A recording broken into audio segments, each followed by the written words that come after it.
Particular चीज़ को देखिए पहला क्वेश्चन आप लोगों का जो है ऑफिशियल एग्ज़ाम के अंदर में आया हुआ क्वेश्चन है। जल्दी से बताएँगे आप लोग कि इस क्वेश्चन का आंसर क्या होगा? इस पर्टिकुलर क्वेश्चन के अंदर में बोला गया है कि सोशलाइज़ेशन जो है फॉर्मली, ठीक है, और इनफॉर्मली, ठीक है, कैसे हो सकता है? What does it mean to socialization formally and informally? Informally और इनफॉर्मली का मतलब? वॉइस का कुछ बच्चे बता रहे हैं कि वॉइस का कुछ इश्यू आ रहा है, एक बार प्लीज़ चेक कर लीजिए एक बार प्लीज़।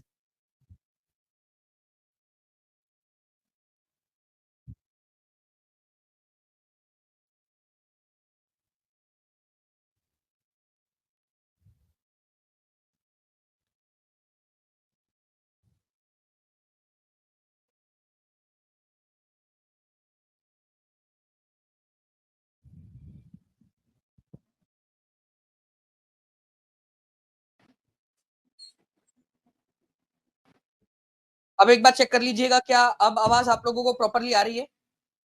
अगर हाँ, तो प्लीज़ एक बार बता दीजिए जल्दी से हाथ ऊपर करके। चलिए गुड। तो देखिए फ्रेंड्स यहाँ पर मैं सामाजिकरण औपचारिक रूप से और अनौपचारिक रूप से होने का अर्थ क्या है? सामाजिकरण जो है देखिए आप लोगों का क्या है ना सामाजिकरण स्कूल में और परिवार में, ठीक है?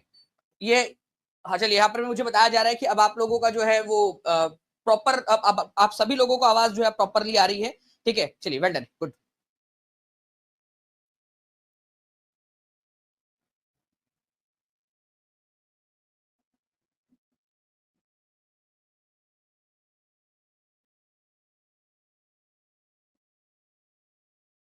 चलिए गुड देखिए फ्रेंड्स यहाँ पर मैं सामाजिकरण जो है, ये आप लोगों का स्कूल के अंदर में भी हो रहा है।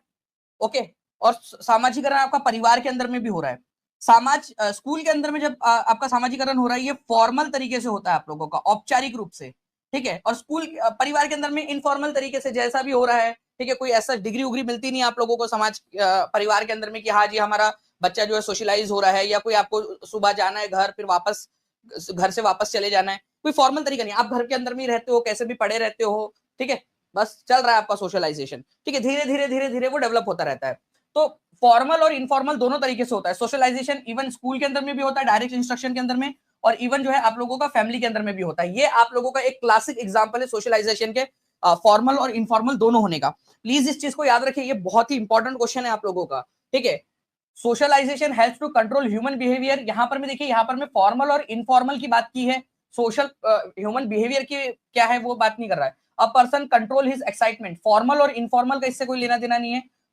लाइफ लॉन्ग प्रोसेस है फॉर्मल और इनफॉर्मल का इससे कोई लेना देना नहीं है यहां पर मैं बताया कि देखिए स्कूल फॉर्मल है और फैमिलीज जो है इनफॉर्मल तरीके से यहाँ पर मैं सोशलाइजेशन में उसको कंट्रीब्यूट कर रही है चीज समझ में आई कि हाथ ऊपर करके बता देंगे जल्दी जल्दी से सभी बच्चे जितने भी बच्चे देख रहे हैं जल्दी से हाथ ऊपर करके बता देंगे सेशन को लाइक कर दिया तो एक बार वो भी बच्चे हाथ ऊपर कर दीजिए जल्दी जल्दी से ओके तो देखिए यहाँ पर मैं एक और चीज है आप लोगों की मैं चाहूंगा हर एक बच्चा यहाँ पर भी इस पर्टिकुलर क्वेश्चन का आंसर करिए सबसे गहन और महत्वपूर्ण सामाजिकरण जो है वो कब होता है मैंने इसी तरीके का एक क्वेश्चन आप लोगों को पिछले वीडियो के अंदर में भी कराया था एक अलग एग्जाम के अंदर में उसी तरीके का क्वेश्चन देखिए आया यहाँ पर एडब्ल्यूएस के अंदर में भी तो ये केवीएस के अंदर में आप लोगों का जो है मान लीजिए कोई स्पेशल एजुकेटर का दे रहा है उसमें भी आ सकता है सीटेट में तो आएगा ही आएगा सीटेट के लिए आप लोगों के लिए बहुत इंपॉर्टेंट क्वेश्चन क्योंकि अब सीटेट वाले हो सकते हैं कि नए क्वेश्चन की तलाश में इधर उधर हाथ पैर मारे ठीक है तो सबसे गहन और महत्वपूर्ण सामाजिकरण क्या होता है तो सबसे गहन और सामाजिक करण जो होता है महत्वपूर्ण सामाजिकरण जो होता है वो आप लोगों का होता है ठीक है ये होता है किशोर अवस्था के दौरान ठीक है जब बच्चा एडोलसेंस होता है किशोर अवस्था के दौरान ही वो अपने दोस्त बनाता है बहुत सारे लोगों से मिलता जुलता है ठीक है अलग अलग जगह पे गेड़ी मारने जाता है कई बार ऐसा होता है कि स्कूल बंक कर लेते हैं कई सारे बच्चे कॉलेज बंक करते हैं वो मतलब ऐसा करना नहीं चाहिए लेकिन मैं बता रहा हूँ आपको कि वो संपर्क में आता है अलग अलग प्रकार के लोगों के संपर्क के अंदर में आता है तो सामाजिकरण का सबसे गहन और महत्वपूर्ण जो पल होता है ना वो होता है ड्यूरिंग एडोलसेंस किशोर अवस्था के दौरान वैसे सामाजिकरण तो इन्फेंसी से ही स्टार्ट हो जाता है अर्ली चाइल्डहुड के अंदर में या फिर आपका लेटर चाइल्डहुड के अंदर में भी चलता रहता है लेकिन किशोर अवस्था में ये अपनी गहन अवस्था में पहुंच जाता है ठीक है बहुत ज्यादा इंटेंस और क्रूशियल रोल अदा करता है सोशलाइजेशन के अंदर में तो आंसर इसका ऑप्शन नंबर 1 हो जाएगा ये याद रखना है आप लोगों ने नाउ अब देखिए यहाँ पर मैं फ्रेंड्स कुछ और क्वेश्चंस भी हमारे उसको भी हम लोग देखते हैं ठीक है मैं आप लोगों को बता दूं कि मैं आगे जाकर आप लोगों को कुछ जो है भूमिका वाले जो क्वेश्चंस होते हैं उनको भी आपको करवाऊंगा यहाँ पर मैं देखिए किस प्रकार की अभिप्रेरणा उन गतिविधियों से जुड़ी है जो अपने आप में आनंददायक और संतोषजनक होती है मतलब ऐसा मोटिवेशन जो अपने आप में इंजॉयबल होता है मतलब बच्चा खुद इंजॉय कर रहा है और सेटिस्फेक्शन देता है उसको ठीक है उस बच्चे को वो चीज तो देखिए दो प्रकार के होते हैं ओके जो नेचुरल तरीके से आता है, नेचुरली आपके प्राकृतिक रूप से आपके अंदर से आता है ना, ठीक है, उसको बोला जाता है आप लोगों का इंट्रिंसिक मोटिवेशन, आंतरिक अभिप्रेरणा। ये आपको आनंद देती है, सेल्फ सेटिस्फेक्शन देती है, ठीक है, आपका खुद का आनंद आपका रिवॉर्ड होता है। ओके, कि आपकी जो खुद ने आपने किया, कोई पेंटिंग बनाई आपने, ठीक है, अच्छी बन गई, आपको खुद से अच्छा लगता है, बाकी लोगों को अच्छा लगे ना लगे, ठीक है, वो मैटर नहीं करता, आपको अच्छा लग रहा है वो चीज। तो ये आंतरिक अभिप्रेरणा जो है आपका इंजॉयबल और सेटिस्फाइंग जो है वो प्रदान करती है आप लोगों को। तो प्लीज इसको याद रखना है आप लोगों ने इस तरीके का, और ये एग्जाम का ओरिजिनल क्वेश्चन है, ऐसा ही क्वेश्चन आप लोगों से जो है पूछा जा सकता है। ओके, नाउ नेक्स्ट क्वेश्चन की तरफ में हम लोग आगे बढ़ते हैं फ्रेंड्स। आपका इंट्रिंसिक मोटिवेशन आप लोगों ने देख लिया, ठीक है, बाह्य जो है आप लोगों ने देख लिया। अब ये ट्रेट मोटिवेशन क्या होता है ये समझ लीजिए आप लोग, एक्सट्रिंसिक के अलावा, ठीक है। गुण विषयक अभिप्रेरणा एक ऐसी अभिप्रेरणा होती है आप लोगों की, ठीक है, एक व्यक्ति की स्थिर और विशिष्ट विशेषता के रूप में परिभाषित किया जा सकता है, ठीक है। मतलब यहां पर में देखिए कि लक्ष्य जो है वो उसकी गतिविधियों को प्रभावित करता है, वो मोटिवेशन कार्यों पर खर्च किए गए प्रयास की मात्रा और समय की गतिविधियों का अनुसरण किया जाता है। मतलब कि बच्चा जो भी व्यक्ति है ट्रेट मोटिवेशन के अंदर में क्या करता है, ठीक है, कि एक स्टेबल कंडीशन के अंदर में होता है, लेकिन बाकी की चीजें उसके मोटिवेशन को हिलाती है। जैसे कितना खर्च हो रहा है इस चीज के अंदर में, बहुत मोटिवेट है वो, ठीक है, पेंटिंग बनाने के लिए, लेकिन उसको पता चल रहा है यार खर्च बहुत ज्यादा हो रहा है। फिर वो सोचता है यार नहीं यार ये खर्च बहुत ज्यादा हो रहा है, ठीक है, तो वो अपना प्लान बदल देता है, फिर वो मोटिवेशन उतना नहीं रह जाता उसका जितना पहले था। तो इस तरीके की जो चीजें होती है वो ट्रेड मोटिवेशन के अंदर में आती है, ठीक है। स्थिर विषयक मोटिवेशन के अंदर में होता है कि भाई कोई भी चीज उसको नहीं हिला पाती, चाहे किसी भी चीज किसी भी स्थिति में, ठीक है, उसका मोटिवेशन उतना ही बना रहता है। Choose the example that illustrate intrinsic motivation. ऐसा एग्जाम्पल चुनना है आप लोगों ने जो कि आंतरिक अभिप्रेरणा को दर्शाता है। चलिए, हिस्ट्री जियो सिविक्स तीनों की क्लास करवाऊंगा मैं आपको, टेंशन मत लो। देखिए यहां पर मैं आप लोगों को बोला गया निम्नलिखित में से उस उदाहरण का चयन कीजिए जो आंतरिक अभिप्रेरणा को दर्शाता है, ठीक है। तो मैंने आपको बताया ना कि इस तरीके से भूमिका वाले क्वेश्चन आपसे दिए जा सकते हैं। रोशनी जो है वो वर्क कर रही है, हार्ड वर्क कर रही है, ठीक है, ताकि उसको 90% आ जाए। तो उसके जो पेरेंट्स है वो उसको घड़ी दिला कर देंगे, वॉच दिला कर देंगे। रोशनी परीक्षा में लाना चाहती है क्योंकि घड़ी मिलेगी उसको। तो ये आंतरिक कहां से हुए, तो घड़ी के लिए मेहनत कर रही है वो, ठीक है। रूमी अपना गृह कार्य पूरा कर रही है क्योंकि उसके माता पिता फिर उसे टीवी देखने देंगे, तो उसका मोटिवेशन टीवी देखना है कि भाई टीवी देखना है उसको जल्दी से जाकर, तो इसी वजह से अपना होमवर्क वो पूरा कर रही है। रमा बुक पढ़ रही है, ठीक है, जो है रोमा बहुत सी पुस्तकें पढ़ रही है क्योंकि रीडिंग जो स्टार्ट बोर्ड पर अपना नाम ऊपर ला सके और अध्यापिका की प्रशंसा पा सके, मतलब अध्यापिका की प्रशंसा पाना है उसको, प्रेज, ठीक है, सरदार खुश होंगी शबाशी देंगी टीचर। अपने परियोजना कार्य के लिए रवि विभिन्न स्रोत तलाश रहा है क्योंकि वह नई जानकारी प्राप्त करने में रुचि रखता है, उसको नई नई जानकारी चाहिए। तो इस तरीके से देखिए फ्रेंड्स, उसको नई जानकारी चाहिए, उसको किसी और से कोई लेना देना नहीं है बाहर से, उसको खुद को नई जानकारी चाहिए। इसी वजह से जो है ये याद रखना आप लोगों ने, आंसर इसका ऑप्शन नंबर 4 हो जाएगा। रवि जो है वो बहुत सारी जो प्रोजेक्ट्स है, ठीक है, अपने प्रोजेक्ट के लिए नई नई जानकारी इकट्ठा कर रहा है क्योंकि उसको खुद को ये चीज अच्छी लगती है, ना कि किसी और को दिखाने के लिए वो करना चाहता है। ओके, तो ये चीज आप लोगों को पूरा का पूरा, ये सारी चीजें जो आपको दिख रही है आपके स्क्रीन के ऊपर में, ये आप लोगों को सीटेट बाय टीचिंग परीक्षा, सीडीपी बाय टीचिंग परीक्षा इसके ऊपर में मिल जाती है, और आपके पेड कोर्स में तो मिल ही जाती है। तो जितने भी बच्चे टीचिंग परीक्षा के साथ में जुड़ना चाहते हैं वो लोग जुड़ भी सकते हैं। नेक्स्ट क्वेश्चन देखिए फ्रेंड्स, एक और क्वेश्चन है आपका बड़ा क्वेश्चन, ठीक है। आप लोगों को कितने लोगों को ये इस तरीके से बड़े क्वेश्चंस या जो इस तरीके से लेंथी क्वेश्चंस दिए जाते हैं वो करना है? हाथ ऊपर करके बता दीजिए अगर आप चाहते हो तो। एक हम सेशन लगा सकते हैं इस तरीके से जिसके अंदर में केवल इस तरीके के क्वेश्चन हम लोग यहाँ पर रखे, बड़े बड़े वाले क्वेश्चन,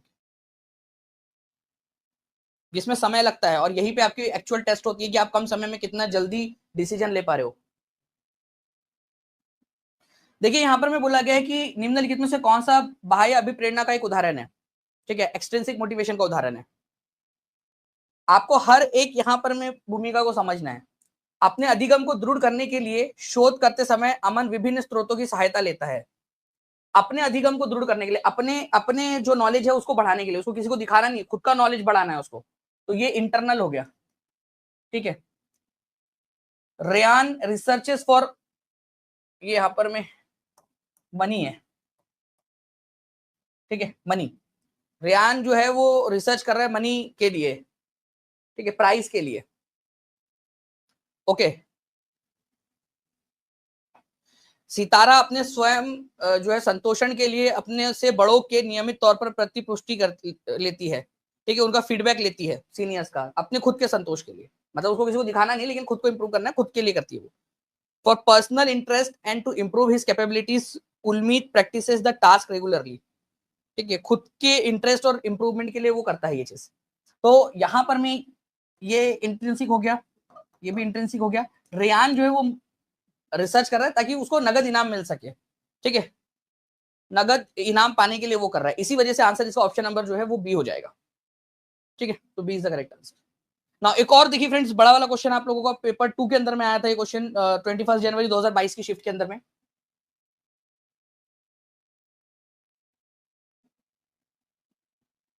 इसका आंसर करिए आप लोग। देखिए यहाँ पर मैं बोला गया which of the following is an example of intrinsic motivation. कल से जो है फ्रेंड्स आप लोगों की क्लास 2 बजे होंगी 2 PM पर, ठीक है, तो ये चीज ध्यान रखिएगा आप लोग, कल से आपकी सीडीपी की क्लास 2 बजे होंगी, तो प्लीज इस पर्टिकुलर पॉइंट को आप लोग सभी लोग याद रखिए।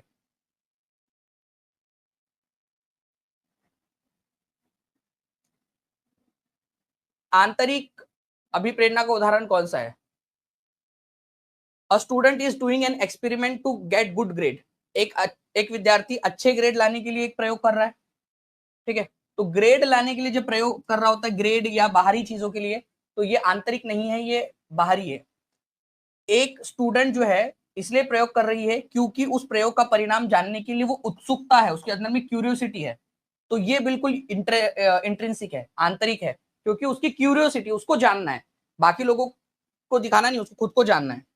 एक स्टूडेंट है वो एक्सपेरिमेंट कर रहा है, ठीक है, he does not like theory class, वो एक्सपेरिमेंट इसलिए कर रहा है क्योंकि उसको थ्योरी क्लास पसंद नहीं, तो देखो उसको ये पनिशमेंट अवॉइडेंस का केस आता है, उसको थ्योरी क्लास पसंद नहीं है, ठीक है, ऐसा नहीं है कि उसको प्रैक्टिकल पसंद है, उसको थ्योरी क्लास नहीं पसंद, इस वजह से वो प्रैक्टिकल कर रहा है, ठीक है, तो यहाँ पर मैं पनिशमेंट अवॉइडेंस, अब पनिशमेंट यहाँ पर मैं पनिशमेंट हमेशा मतलब कोई दंड दे रहा है वही वाली नहीं, जो मानसिक रूप से उसको दर्द हो रहा है कि भाई मुझे थ्योरी क्लास लेनी पड़ रही है, थ्योरी क्लास नहीं पढ़ना है मैंने, तो वो भाग रहा है उस चीज से, तो ये आप लोगों का बाहरी मोटिवेशन हो गया उसका एक्सपेरिमेंट करने का।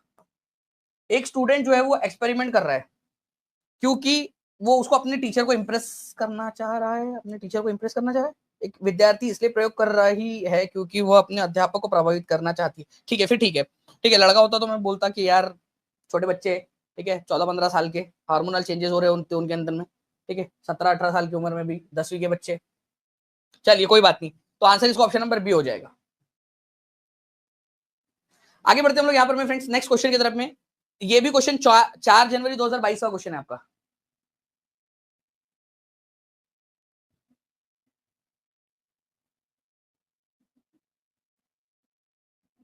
हर एक बच्चा एकदम स्पीड में आंसर लगाएगा। इस तरीके के क्वेश्चन के अंदर में आप लोग देखोगे कि आपका समय जाता है इसमें, ठीक है, तो आपको जितनी ज्यादा प्रैक्टिस करोगे उतना ज्यादा आपका फायदा होगा इसमें।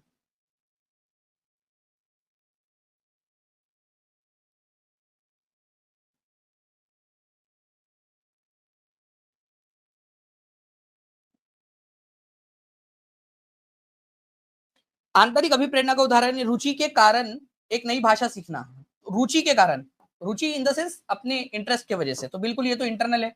Drawing a picture to win a cash prize नहीं, ठीक है, बाहरी कैश रिवॉर्ड विन करने के लिए, पेरेंट्स की मोटिव, पेरेंट्स से प्रेज हासिल करने के लिए, प्रशंसा पाने के लिए, ये नहीं होगा, आंसर होगा ऑप्शन नंबर 1।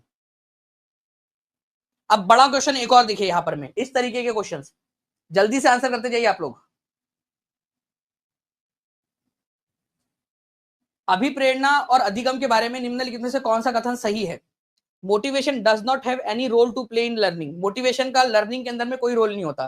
भाई देखो लर्निंग के लिए ना मोटिवेशन बहुत जरूरी है, जैसे जिंदा रहने के लिए तेरी कसम, एक मुलाकात जरूरी है सनम, वैसे लर्निंग के लिए भी आपका मोटिवेशन जरूरी है। लर्निंग मोटिवेशन के तौर पर ही आती है, कहीं ना कहीं से किसी ना किसी स्तर पर, चाहे छोटे से छोटा ही कण क्यों ना हो, मोटिवेशन वहां पर में जरूर होगा। Okay, learning is effective only when the students are motivated using external reward. भाई ऐसा नहीं है कि बाहरी रिवॉर्ड जो है मिलेगा तभी बच्चे मोटिवेट होंगे, कई सारे बच्चे ऐसे भी होते हैं आपके तरह जो इंटरनली मोटिवेट होते हैं, ठीक है, तो केवल एक्सटर्नली मोटिवेट होंगे ये भी गलत है।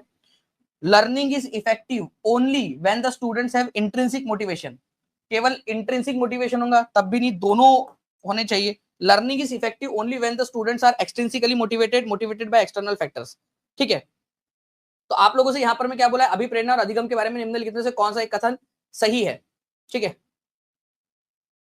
तो इस पर्टिकुलर क्वेश्चन का आंसर देखिए, यहां पर मैं एक चीज तो यहां पर आप लोगों को साफ साफ समझ जानी चाहिए फ्रेंड्स, कि ओनली जो जहां पर मैं शब्द दिया गया आप लोगों का, ओके, उसके ऊपर में आप लोगों ने विशेष ध्यान देना है, ओके, ओनली शब्द का। लेकिन एक चीज यहां पर में है कि motivation does not have any role, ये वाला गलत हो गया आप लोगों का। Learning is effective only when students are motivated using external reward, ये गलत हो गया आपका। अब ये दो ऑप्शंस जो है आप लोगों के ध्यान से समझिए आप लोग। Learning is effective only when the students have intrinsic motivation, a desire to learn. Learning is effective, यहां पर मैं बोल रहा है कि लर्निंग पॉसिबल ही नहीं है मोटिवेशन के बिना, ठीक है। लर्निंग जो है, motivation does not have any role, ये तो गलत है कि मोटिवेशन का रोल होता है। Learning is effective only when the students are motivated using external reward, ये भी गलत है, ठीक है। अंदर और बाहर दोनों का होता है। अब इनमें से आपका कौन सा वाला इफेक्टिव है, मुझे बताओ, ध्यान से समझो आप लोग। नहीं नहीं, कोई गड़बड़ नहीं है, ध्यान से समझो। यहाँ पर मोटिवेशन कौन सा वाला इफेक्टिव है, ये पूछा है क्वेश्चन के अंदर में। Point to be noted, effective कौन सा है। इंटरनल वाला मोटिवेशन ज्यादा इफेक्टिव होता है, अंदर से जो आवाज आ रही होती है कि आपको करना है, या एक्सटर्नल वाला होता है, बताओ जल्दी से मुझे। अब आपको समझ, अब देखिए, अब बच्चे आंसर लगाने लग गए, जब मैंने हिंट दिया तो अब आंसर लगाने लग गए, ठीक है। आई होप आपको समझ में आ गया होगा। यहां पर मैं जो शब्द है इफेक्टिव, ये हमें ध्यान देना है। यहां पर मैं इफेक्टिव बोला है, ठीक है। इफेक्टिव का मतलब ही होता है, इफेक्टिव की डेफिनेशन होता है, इफेक्टिव की डेफिनेशन, जैसे ये एक चीज इतना ऊपर तक जा सकती है, ठीक है, और दूसरा बच्चा जो है वो इतने ऊपर तक बॉल फेंक सकता है, तो ज्यादा इफेक्टिव कौन सा है, ये वाला। अब ये बॉल फेंक ही नहीं पा रहा, ऐसा नहीं है। आई होप आप समझ गए होंगे कि दोनों चीजें हो सकती है, लेकिन ज्यादा इफेक्टिव कौन सा, ये है। इफेक्टिव का मतलब, इफेक्टिव मतलब ज्यादा, ठीक है। तो लर्निंग इज इफेक्टिव ज्यादा जो है अच्छे से होती है जब इंट्रिंसिक मोटिवेशन होता है, अंदर से डिजायर होती है, तो ये सही है। लर्निंग इज इफेक्टिव मतलब ज्यादा अच्छी होती है जब स्टूडेंट को एक्सटेंसिकली बाहर से रिवॉर्ड दिया जाता है या बाहर से मोटिवेशन दिया जाता है। तो यहाँ सबसे क्लोजेस्ट जो आंसर है आप लोगों का, वो क्या हो जाएगा, आंसर ऑप्शन नंबर 3 हो जाएगा। कितने लोगों को समझ में आ गया ये पॉइंट, जल्दी बताओ। इफेक्टिव का मतलब कि ज्यादा अच्छा है, इफेक्टिव ज्यादा अच्छा, ओके, जल्दी बताइए। समझ में आ गया आप लोगों को जी, चलिए गुड, बहुत बढ़िया। हाथ ऊपर करके सभी लोग बता देंगे, और सेशन को लाइक एंड शेयर जरूर करते रहिए आप सभी, ठीक है। जिन बच्चों ने भी सेशन को लाइक कर दिया वो भी हाथ ऊपर करके बता देंगे, ताकि मैं समझ सकूं कि कितने बच्चे इस तरीके के क्वेश्चंस चाहते हैं, जो ये कंफ्यूजिंग वाले क्वेश्चंस होते हैं, ठीक है। नाउ, निम्नलिखित में से कौन सा विकल्प छात्रों को निपुणता प्राप्त करने हेतु सीखने के लिए प्रेरित करेगा, मास्टरी हासिल करने के लिए प्रेरित करेगा।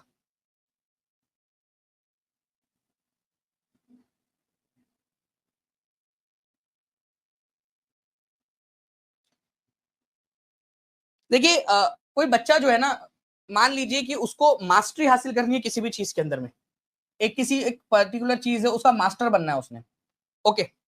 मास्टर मतलब एक बेहतर एक्सपर्ट बनना है उसका। तो अगर वो केवल फेम के लिए कर रहा है कि भाई बहुत ज्यादा फेमस हो जाऊंगा, ठीक है, तो वो उस चीज में मास्टरी हासिल नहीं कर पाता है। केवल पैसे के लिए कर रहा है, तो भी वो उस चीज में मास्टरी इतना मतलब कर सकता है, लेकिन वो उतना इफेक्टिव नहीं होता है, उतना स्पीड में वो अपना पावर नहीं लगा पाएगा, पावर की चाह में, ठीक है, सत्ता के लालच में नहीं।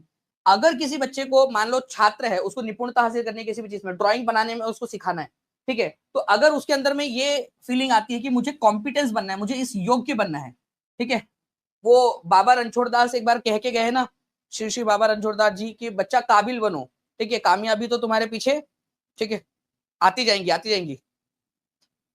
तो कॉम्पिटेंसी, योग्यता, वही वाली बात कर रहे हैं। तो बाबा रणछोड़ दास शायद सीटेट की पढ़ाई किए होंगे कभी तो भी, ठीक है, ओके। तो आंसर यहां पर मैं आपका हो जाएगा फ्रेंड्स ऑप्शन नंबर 1, कॉम्पिटेंसी, ठीक है, योग्यता की चाह। तो योग्य बनने के लिए अगर बच्चा कोशिश कर रहा है, तो वो ज्यादा चांसेस है कि वो निपुण बन जाएगा। अब नया एक देखिए और बड़ा क्वेश्चन आपका,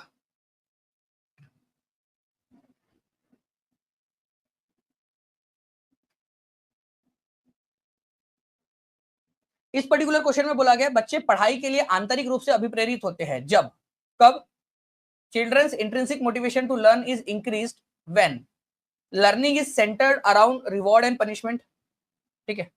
बच्चे को लर्निंग, रिवॉर्ड और पनिशमेंट देंगे तभी क्या बच्चे जो है वो मोटिवेट होंगे लर्न करने के लिए? नहीं।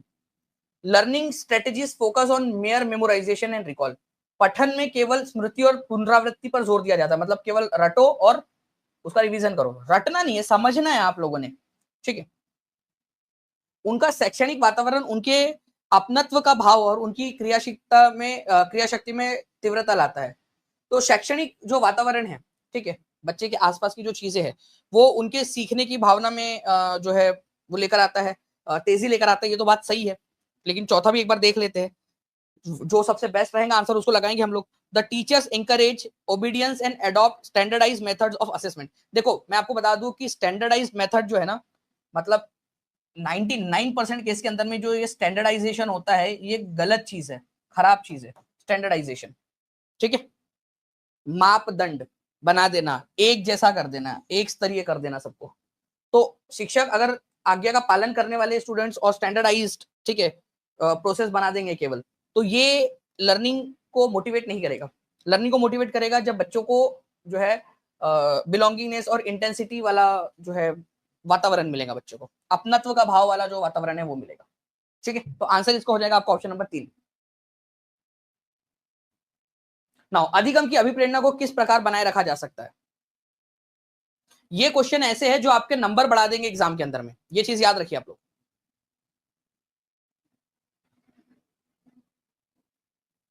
अधिगम की अभिप्रेरणा को किस प्रकार बनाए रखा जा सकता है?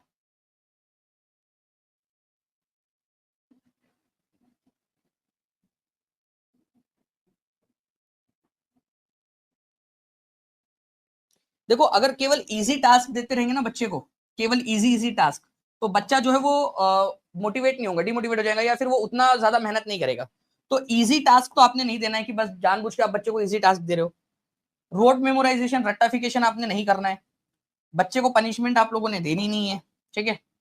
Focusing on mastery oriented class. Mastery oriented का मतलब होता है कि बच्चे की योग्यता जो है उसको बढ़ाना है आप लोगों ने, ठीक है। योग्यता बढ़ाने के ऊपर में बच्चे को फोकस करना है कि बच्चे तुम अच्छा कर सकते हो और अच्छा तुम बना सकते हो, ठीक है। योग्यता बढ़ाने पर दीजिए, प्रवीणता उसको अंदर में लाने की कोशिश करवाइए, ठीक है। बच्चा जब इंट्रिंसिकली इंटरनली मोटिवेट होगा, मास्टरी ओरिएंटेड गोल्स के अंदर में बच्चा क्या करता है, अपनी योग्यता बढ़ाने के ऊपर में फोकस करता है, ठीक है।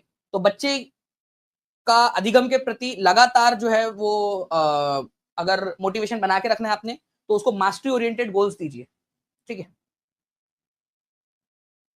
तो मास्टरी ओरिएंटेड गोल्स के अंदर में क्या होता है, बच्चा जो है वो ये सोचता है कि भाई मैं अपनी कैपेसिटी को बढ़ा रहा हूं, ना कि वो किसी के साथ में कंपटीशन में नहीं होता है, वो कॉम्पिटेंसी बढ़ाता है, अपनी योग्यता बढ़ाता है, ठीक है।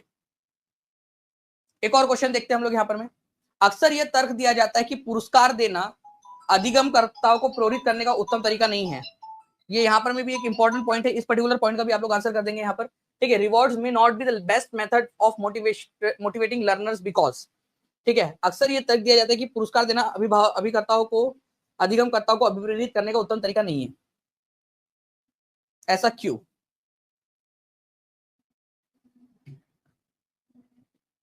अब ये जो है काफी सारे बच्चे इसमें कंफ्यूज हो जाते हैं इस तरीके के क्वेश्चन के अंदर में।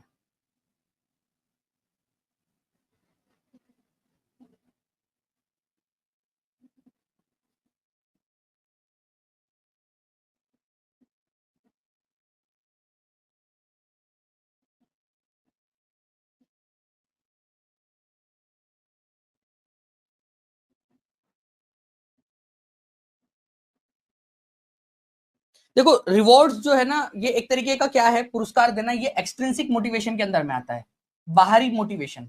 लेकिन अगर आप केवल और केवल बाहरी मोटिवेशन ही दोगे बच्चों को, केवल एक्सटर्नल मोटिवेशन दोगे, और बच्चे के अंदर में भी ये चीज है कि केवल उसके अंदर में एक्सटर्नल मोटिवेशन है, ठीक है, तो वो भी अच्छे से नहीं कर पाएगा, क्योंकि एक्सटर्नल मोटिवेशन की एक सीमा होती है, एक लिमिट होती है, ठीक है। उसके बाद में उसको फिर से रिचार्ज करना पड़ता है। लेकिन जो इंटरनल मोटिवेशन होता है ना, वो इंटरनल मोटिवेशन आपका अनलिमिटेड हो सकता है, कि आप अनलिमिटेडली इंटरनली मोटिवेटेड हो, आपको मजा आ रहा है जीवन भर, आप जो है जब पेंटिंग्स बनाते हो तो आपको मजा आ रहा होता है, ठीक है। तो अगर आप जो है इंटरनली मोटिवेटेड जो लोग हैं उनको आप एक्सटर्नल कोई रिवॉर्ड देते हो, और ये चर्चा बहुत ही गंभीर और चर्चा वाला विषय, अभी भी इसके ऊपर में जो जो साइकोलॉजी है उसके अंदर में रिसर्च चल रही है और वाद विवाद चलता रहता है, बहुत सारे लोगों के अलग अलग मत है इसके ऊपर में, कोई फाइनल कंक्लूजन तक नहीं पहुंच पाया इस पर। लेकिन हाँ, जो मेजोरिटी ऑफ लोगों का मानना है कि पुरस्कार देना, ठीक है, ये क्या करता है, आपका इंट्रिंसिक मोटिवेशन को बढ़ा देता है। दे डिक्रीज इंट्रिंसिक मोटिवेशन, ठीक है, इंट्रिंसिक मोटिवेशन को घटा देगा। ओके, तो पुरस्कार ऐसा तर्क दिया जाता है। लेकिन अभी भी मैं आपको बता दूं, यहाँ एग्जामिनर ने भी देखिए बहुत ही शानदार तरीके से क्वेश्चन को उसने सेट किया है। उसने बोला है कि इसको ऐसा तर्क दिया जाता है। अब ऐसा होता ही है, ठीक है, क्योंकि अलग अलग केसेस में अलग अलग चीजें देखने के लिए मिलती है हमें, ठीक है। तो आंसर तो इसका ऑप्शन नंबर 1 हो जाएगा। लेकिन एक चीज याद रखना है आप लोगों ने, रिवॉर्ड जो एक्सट्रिंसिक मोटिवेशन है, बाहरी मोटिवेशन है, और बाहरी मोटिवेशन जो है जो हमेशा बेस्ट वे नहीं होता है, क्योंकि इंटरनल मोटिवेशन सबसे ज्यादा बेहतर है, ये हम जानते हैं। और एक्सटर्नल मोटिवेशन इसलिए नहीं दिया जाना चाहिए, ऐसा कई सारे लोग तर्क देते हैं कि वो अंदरूनी मोटिवेशन को कम कर देता है, ठीक है। एक्सट्रिंसिक मोटिवेशन इंट्रिंसिक मोटिवेशन को कम करता है, ऐसा तर्क देते हैं कुछ लोग, ठीक है। एक क्वेश्चन और बड़ा वाला देखते हैं हम लोग, और अगर आप चाहते हो कि ऐसे ही बड़े बड़े क्वेश्चंस में करवाते रहो आप लोगों को, ठीक है, तो प्लीज जितने भी बच्चे हैं जल्दी जल्दी से सेशन को लाइक कर देंगे। जितने भी बच्चे चाहते हैं कि ऐसे बड़े वाले क्वेश्चन और कंफ्यूजिंग क्वेश्चन मैं आप लोगों को सारे सॉल्व करवा दूं, ताकि आपका एग्जाम के अंदर में आपका आपके नंबर बढ़ जाए, तो सभी बच्चे सेशन को लाइक कर देंगे, और सेशन को जहां भी शेयर कर सकते हो शेयर जरूर कर दीजिएगा आप लोग। और आपको बताना चाहूंगा फ्रेंड्स कि सीटेट बाय टीचिंग परीक्षा एक चैनल है, सीटेट बाय टीचिंग परीक्षा, इसको ज्वाइन कर लेंगे आप सभी के सभी, टीचिंग परीक्षा। और टीचिंग परीक्षा अपने आप में भी एक चैनल है, टीचिंग परीक्षा का जो मेन चैनल है टीचिंग परीक्षा नाम से, उसको भी ज्वाइन कर लीजिएगा आप लोग, सीटेट बाय टीचिंग परीक्षा और टीचिंग परीक्षा चैनल दोनों को। तो आंतरिक रूप से अभिप्रेरित एक अध्यापिका चाहती है, एक आप अध्यापक आप लोग भी बनोगे, चाहती है कि उसके विद्यार्थी आंतरिक रूप से अभिप्रेरित रहे, उसे क्या करना चाहिए? कंपटीशन को अगर वो बढ़ावा देंगी तो बच्चे कंपटीशन में लग जाएंगे, कंपटीशन में तो वो इंटरनली मोटिवेट नहीं रहेंगे। फिर इंड्यूस फियर एंड एंजाइटी, अगर फियर एंड एंजाइटी रहेंगी तो भी वो इंटरनली मोटिवेटेड नहीं है, फिर वो फियर को अवॉइड करने के लिए, एंजाइटी को अवॉइड करने के लिए काम करने लगेगी या पढ़ाई करेंगे। ऑफर मटेरियलिस्टिक रिवॉर्ड, ठीक है, मटेरियलिस्टिक रिवॉर्ड ही नहीं देना है, वो मिक्सचर होना चाहिए एक्सटर्नल और इंटरनल दोनों का। Try to encourage curiosity, curiosity उनके अंदर में लाइए कि बच्चों को पता हो, क्या तुम्हें पता है कि ये कैसे करते हैं, क्या करते हैं, कैसे होता है, क्या होता है, ठीक है। तो curiosity in children and promote learning for its own sake, ठीक है, बच्चों को आनंद के लिए और अपने, ठीक है, खुद के जो है करके देखने के लिए उनको प्रोत्साहित करिए। तो ये चीज सबसे बेस्ट होती है, try to encourage curiosity in children and promote learning for its own sake, ठीक है, अपने खुद के लिए करने के लिए, खुद के आनंद के लिए करने के लिए उनको प्रोत्साहित करिए, ठीक है। तो 4 जो है इसका आंसर हो जाएगा आप लोगों का। ओके, तो क्यूरियोसिटी का बच्चे सवाल पूछेंगे फिर, ठीक है, वो एक्सप्लोर करने की कोशिश करेंगे। ओके, इसके अलावा ओपन माइंडेड होंगे, इंक्विजिटिव होंगे बच्चे, ठीक है, परसिस्टेंट रहेंगे, काम लगातार करते रहेंगे, पैशनेट रहेंगे बच्चे, इंगेज रहेंगे अपने काम के अंदर में, एक्सपेरिमेंट करेंगे, ऑब्जर्व करेंगे, ये सारी चीजें बच्चे करते रहेंगे। चलिए बताइए इस पर्टिकुलर क्वेश्चन का आंसर क्या होगा आपका?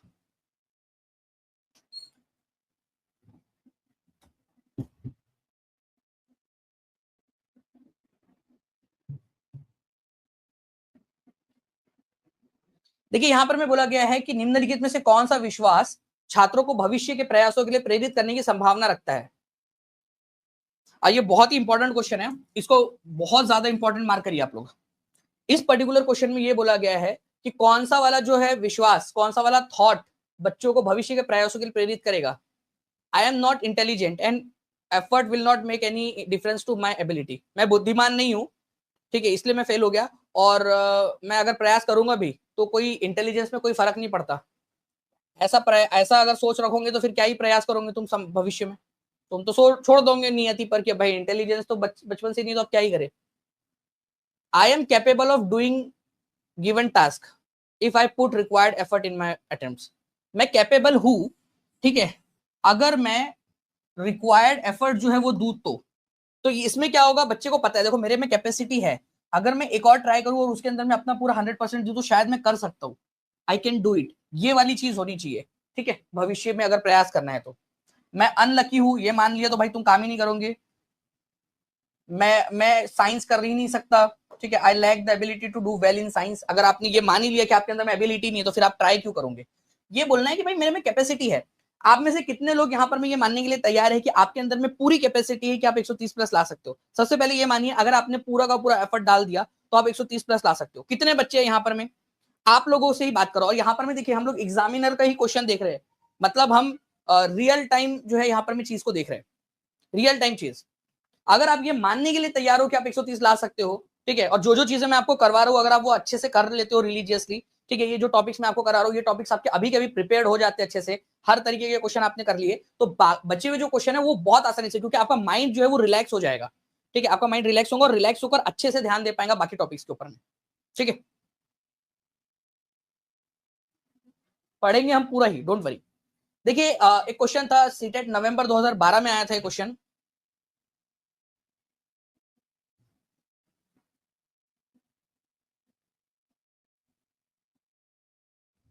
देखो, एक इंट्रिंसिकली मोटिवेटेड छात्र है, मतलब आंतरिक रूप से जो है अभिप्रेरित छात्र है, वो अंदर से ओतप्रोत पड़ा हुआ है, एकदम internally motivated. Rewards are not at all required, उसको पुरस्कारों की बिल्कुल भी आवश्यकता नहीं होती। External rewards are not enough to keep him motivated, बाहरी पुरस्कारों से अभिप्रेरित करने के लिए पर्याप्त नहीं है, मतलब उसको कुछ ना कुछ और चाहिए। The level of motivation is lower than extrinsically motivated student. नहीं भाई देखो ये क्या बोल रहा है कि छात्र अगर इंटरनली अगर आप मोटिवेटेड हो तो स्तर बाहरी रूप से अभिप्रेरित छात्र की तुलना में कम रहेगा। ये तो उल्टा बोला उसने भाई, उसका उल्टा ज्यादा रहेगा। There is no need for of formal education, मतलब उसको एजुकेशन ही मत दो भाई। ऐसा थोड़ी होता है कि बच्चा मोटिवेटेड है तो बस उसको पढ़ाओ ही मत, ये भी गलत है। अब इनमें से क्या होगा ध्यान से समझिए आप लोग। Rewards are not at all required, ठीक है, external rewards are not enough to keep him her motivated.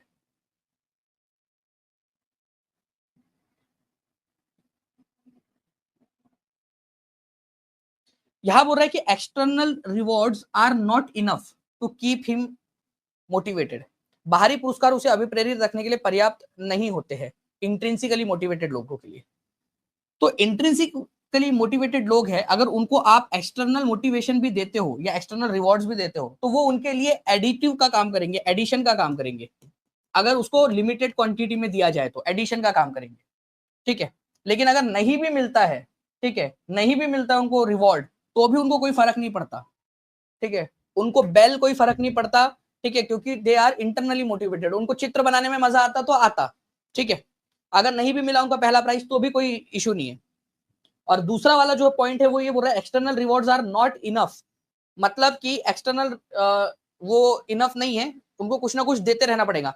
But intrinsically motivated लोगों को कुछ नहीं देना होता, इनफ और नॉट इनफ वाली बात ही नहीं आती। प्लीज समझो आप इस बात को। मैं बता रहा हूं आपको कि मैक्सिमम जो बच्चे हैं ना वो बी लगा के आएंगे इस क्वेश्चन का आंसर, लेकिन इस पर्टिकुलर क्वेश्चन का आंसर सबसे क्लोजेस्ट आंसर जो है वो ए है। तर्क के साथ में सोचिए आप लोग, ठीक है, और एग्जामिनर ने भी इसका आंसर ए ही माना है, 1, ठीक है। Rewards are not at all required दे दिया तो एडिटिव होगा, एडिशन होगा उसका, ठीक है, उसके इंटरनल मोटिवेशन के अंदर में। चीज समझ में आई क्या? अगर समझ में आई तो हाथ ऊपर करके बताओ ताकि मैं समझ सकूं कि आप लोग समझ पा रहे हो, ठीक है। आंसर इसका 1 होने वाला है, ठीक है, कोई ऐसा रिक्वायरमेंट नहीं होती, मिल जाए तो भी ठीक है, नहीं मिले तो भी ठीक है वाला काम है।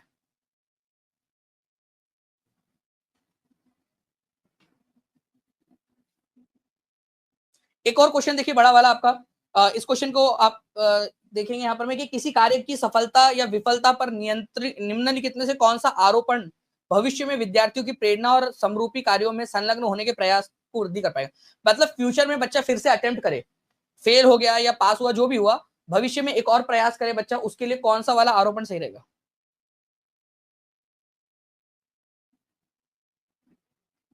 मैं आपको एक चीज बताता हूं, मेरी बात को ना ध्यान से समझना, और मैं टीम से चाहूंगा कि इस चीज को प्लीज एक बार वीडियो को जो है आप बाकी लोगों तक भी पहुंचाए, इसको इसको कट करके।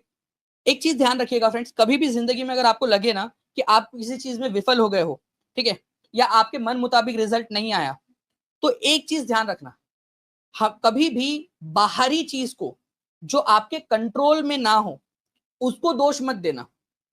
अगर आप चाहते हो सच में कि आप बेहतर परफॉर्म करो अगले अटेम्प्ट के अंदर में आपके, या जो भी आप प्रयास करने वाले हो, उसमें हमेशा आपके दिमाग में ये चीज होनी चाहिए कि जो भी कारण रहे हो, ठीक है, वो कंट्रोलेबल है, आप उसको कंट्रोल कर सकते थे। जैसे आप ये बोल सकते हो कि मैंने एफर्ट्स अच्छे से नहीं डाला, ठीक है, तो वो कंट्रोलेबल है और वो इंटरनल है, बाहरी नहीं है, कोई और आपको कंट्रोल नहीं कर सकता, जो भी रिमोट कंट्रोल है वो आपके हाथ में है। तो इंटरनल है कारण और कंट्रोलेबल भी है। जिस समय, जिस क्षण आप ये बात मान लेते हो कि आपकी विफलता या आपकी अनसक्सेस होने का कारण या उतनी जो है सफलता नहीं मिल पाने का कारण इंटरनल है और उसको कंट्रोल भी किया जा सकता है, तो आप उसी क्षण जो है आपके अंदर में एक मोटिवेशन का फव्वारा फूटता है और आप पाओगे कि आप अब मोटिवेशन के साथ में बेहतर रिजल्ट प्रोड्यूस करते हो नेक्स्ट अटेम्प्ट के अंदर में। ये चीज हर चीज पर लागू होती है, ठीक है, ट्राई करके देखिएगा इस चीज को। तो इस क्वेश्चन का जो आंसर है आप देखेंगे कि बोला गया है कि अगले अटेम्प्ट में आप अच्छा परफॉर्म करो, ठीक है, मोटिवेटेड अटेम्प्ट दो। उसके लिए आपको ये मानना है कि जो भी कारण रहे हो आपके फेल्यूर के या कम आपकी अपेक्षा से कम रिजल्ट आने के, वो इंटरनल था, कारण आपके अंदर में था, बट वो कंट्रोलेबल है। आप अगर अगला अटेम्प्ट करोगे कंट्रोलेबल है और आप उसको बेहतर करते हो, क्योंकि कंट्रोलेबल है मतलब बेहतर करोगे आप अगले बार, तो आप बेहतर रिजल्ट प्रोड्यूस कर पाओगे।